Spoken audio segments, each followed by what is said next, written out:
Spontaneous redox reactions release a lot of energy and transfer electrons, and you can channel this release of energy and this transfer of electrons, and you can use it to do electrical work. All right, we call these things batteries, or in the world of chemistry, voltaic or galvanic cells. We're going to start by looking at how a cell is put together, and then we're going to see how it works. So starting out, in our cell we have two electrodes. Electrodes can be pieces of metal, they can just be wires, but these electrodes are placed into solutions which contain some sort of electrolytic solution, so some sort of dissolved ions. The solutions are connected to one another through a salt bridge or a semi-permeable membrane. A salt bridge can look very different. It can be a U-tube that has some sort of gel in it, which allows the transfer of electrolytes. It could also be, like in our lab, we're going to use filter paper that's been soaked in a salt solution. Or you can also use a semi-permeable membrane, which allows some substances through but not others, and it just connects the two half cells directly. Now we're also going to have a wire, which allows the passage of electrons and connects the two electrodes. Now our two electrodes are called the anode and the cathode. The anode is where oxidation is happening. The cathode is where reduction is happening. So our two different parts of our cell, which are called half cells, each have a different half of the oxidation reduction reaction happening. One side, the anode side, is just going to have oxidation happening. The other side, the cathode side, is just going to have reduction happening. The anode, since it's undergoing oxidation, is going to lose mass. It's losing electrons and it's losing other stuff too, so it's going to lose mass. And anions are attracted towards it, which is what it gets its name from. The cathode gains mass and attracts cations. Now, when the electrons move through the wire, they always flow from your anode to the cathode. Anode to cathode.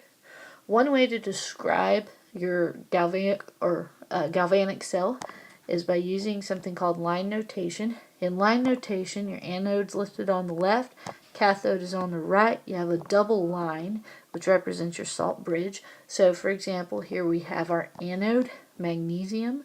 We have our cathode, aluminum. We have a salt bridge that separates the two. We have a solution that the magnesium is sitting in that has magnesium ions in it. And we have a solution the aluminum sitting in that has aluminum ions in it. So let's take a look at a whole picture of a cell put together. Here we have our anode, which has oxidation happening, and cathode, which has reduction happening. We have electrons flowing from anode to cathode. We have a semi-permeable membrane separating our two half reactions, our two half cells. And one thing that's missing that I'm going to draw in is the movement of the ions within our electrolytic solution. So we have anions flowing towards our anode, and we have cations flowing towards our cathode. Hooray! So let's take a look at an example problem.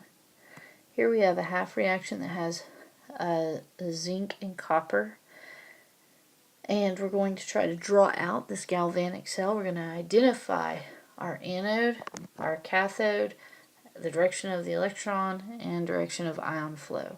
So I'm going to start out with just a basic drawing of the cell, not even labeled yet. Alright, so here's my basic cell setup.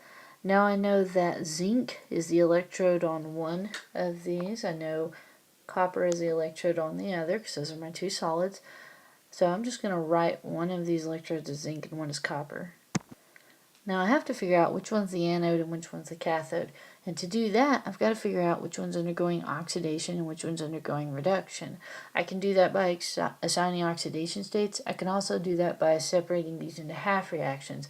I'm going to go ahead and do the half reactions thing because it will better illustrate what the solutions are made up of too. So I'm going to write down the two half reactions that make up this reaction. When I write it out like this, it's obvious that zinc has lost 2 electrons. Since it is losing electrons, it is undergoing oxidation.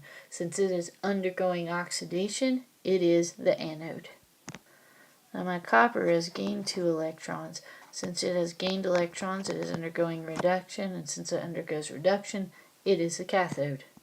Now that I know which one loses electrons and which one gains electrons, I know that the electrons are going to move from my anode to my cathode, which makes sense. It moves away from the one that's losing and towards the one that is gaining. And then the last thing I've got to figure out is ion flow. Now, each one of these represents a half reaction that is occurring in each half cell. That means that this ion, this zinc ion, is present with the zinc anode. And I have a copper anion, a copper ion that is present with a copper cathode. Now remember that cations move towards the cathode and anions move towards the anode. Well, where are the anions? They're not written in here, which means that they're probably some sort of spectator anions. And the spectator anion that seems to be used over and over and over again is nitrate. So that means that probably this isn't just zinc ion. It's probably some zinc ion and some nitrate ion. Same thing with the copper. And these nitrate ions, which weren't written in, or whatever it is that they happen to be, are spectator anions, are moving towards the anode. And so this is a great picture of our galvanic cell of our battery. Now the next thing that you're probably going to be asked to do after you're asked to identify the anode, the cathode, the direction of electron flow, direction of ion flow, is you're going to ask to calculate the EMF. Now the EMF is also called the cell potential. Cell potential, EMF, or E-cell. These are all the same thing. These are all different ways of saying voltage. Every cell that is working has to have some sort of voltage, some sort of cell potential, EMF, E-cell. It's measured in volts. It's measured using an instrument called a voltmeter. And the way this works is when you have an anode and a cathode, each one of them has a certain amount of potential energy. But the anode always has higher potential energy than the cathode. A common way that this is often thought of is if you have 2 tanks of water. Tank A is pressurized a lot higher than tank C. You connect them with a pipe, and water is going to spontaneously flow from pipe A to pipe C. Since there's a difference in the potential energy, it is the driving force behind the movement of the water. In this case, we're talking about flowing electrons.